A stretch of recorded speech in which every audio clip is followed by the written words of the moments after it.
It's Tuesday, April the 5th, King of the Mountain State show presented by Dutch Miller Auto Group. I'm Chase Hill.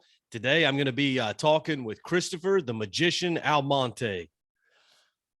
Hey, man, thanks for joining me with this. I'm glad you're on the show. Thanks. Oh, thank you, man. Thank you, man, for the opportunity, man. For real, for real. So this is this is your first time on the show, and you're going to be boxing our promotion for the first time. So let's catch the fans up to speed a little bit.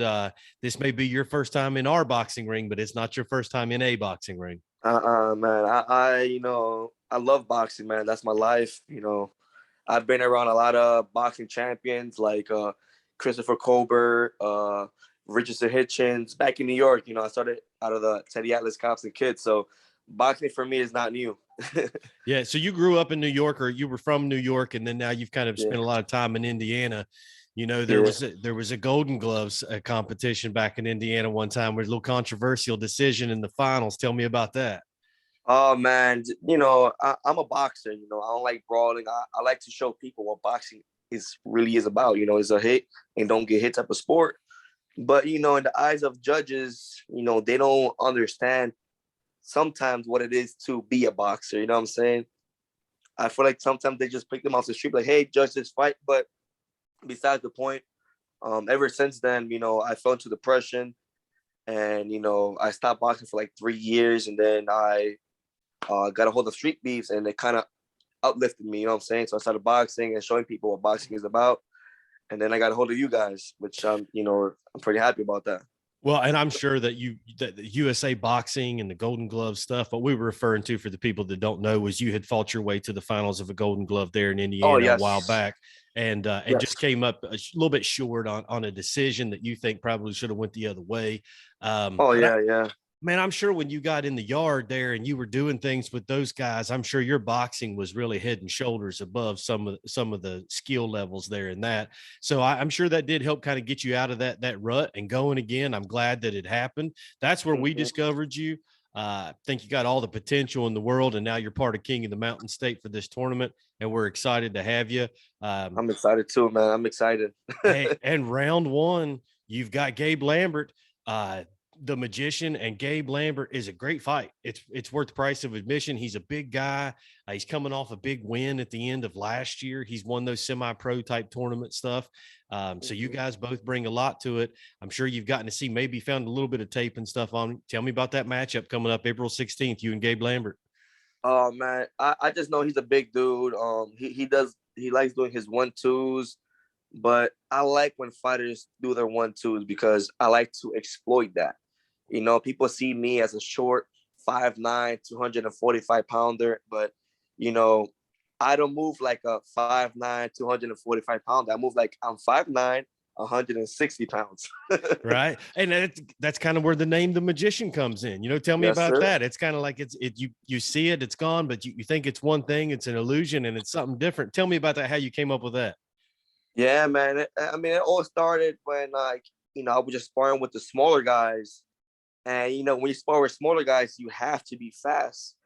You're going to get hit. But once you start to realize that they're not hitting you, even though they're punching fast, I'm like, whoa, it's all it's all a illusion, like if these guys can't touch me, what makes you think the heavyweights are going to do to me? They're not going to touch me. They ain't going to see me. Right. And people forget that's the name of the game of boxing is don't get hit. Like everybody plans, I'm going to go in, I'm going to do this, this, and this. But man, if the other guy can't hit you, you're going to win every time.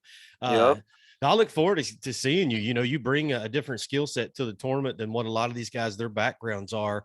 You are able to be like a pure boxer and move and that kind of stuff. I'm excited to see it, man. I could box, I could brawl, I could fight inside, I could fight outside. It don't matter how tall you are, how short you are.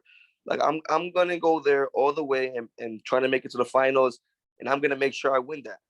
And I know that's your focus right now. You're dialed in. This is something that we've talked about off and on over the past ever how long to get you in this thing. And I know you're not just getting in it to show up. You're getting in it to win, and you ultimately want that belt. I'm trying to win and hopefully turn pro. You know what I'm saying? That's my goal.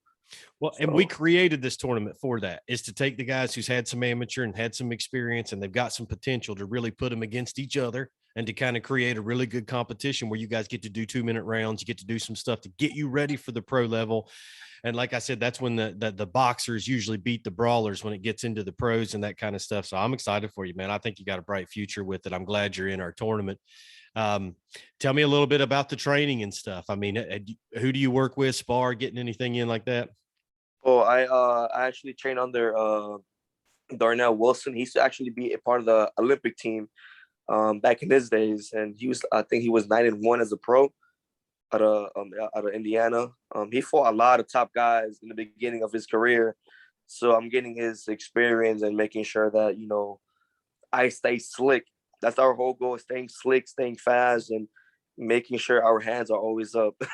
Yeah. Well, and you're going to be giving up some size as far as height and reach and stuff, but if he can't hit you, he can't hurt you no matter how tall you are. I mean that's just been a norm for me since I don't remember when. I always fought tall guys. So for me personally, taller guys are easier. I'm not saying because of skill set or nothing like that. It's because of the fact that I'm so used to it. So right, and you know how to approach it. You know what's worked for you well in the past against guys like that, and what to stay away right. from, and it kind of plays into your playbook. Yeah. No, man. Hey, thank you so much for being a part of this. We're all excited. We've watched you on YouTube. We've watched you a bunch of places be successful. You've got a great record. We're really excited to see what you can do here. Tickets are on sale now. Links all over our page, fightertix.com/king. All kinds of stuff on there. Again, the fight is not this Saturday, but next Saturday, April the 16th, Madison, West Virginia.